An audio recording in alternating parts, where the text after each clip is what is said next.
Magandang araw mga kaibigan. Magkapet pandasal muna po tayo. Ito po si Father Nono. Mga kapamilya, naguguluhan po ako.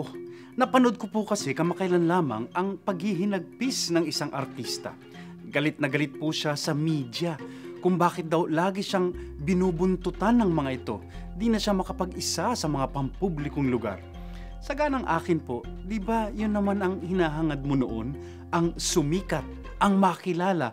Pero bakit parang tinatanggihan mo na yata ngayon? Pero naisip ko na lamang po, tama talaga ang sinasabi ng mga santo. Di raw talaga natin alam kasi ang tunay nating gusto. Sa isang banda, pihikan, magulo raw kasi ang mga puso natin. At sa ikalawang banda, mapaglinlang naman ang mundo. Madalas akala natin alam na natin ang gusto natin, yaman, kapangyarihan, katanyagan. Subalit pag nasa sa atin na ang mga ito, katulad nga nung artista, may kulang pa rin. Hindi pa rin tayo kontento. Ang di raw natin alam, ang tanging makapupuno sa puso nating mistulang balon ay ang umaapaw na pag-ibig ng Diyos. Ani isang teologo, our finite hearts can find fulfillment only in the infinite.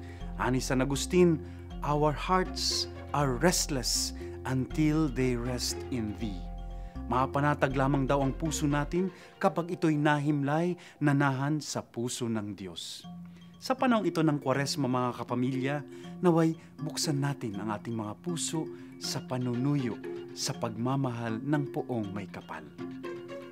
Amen.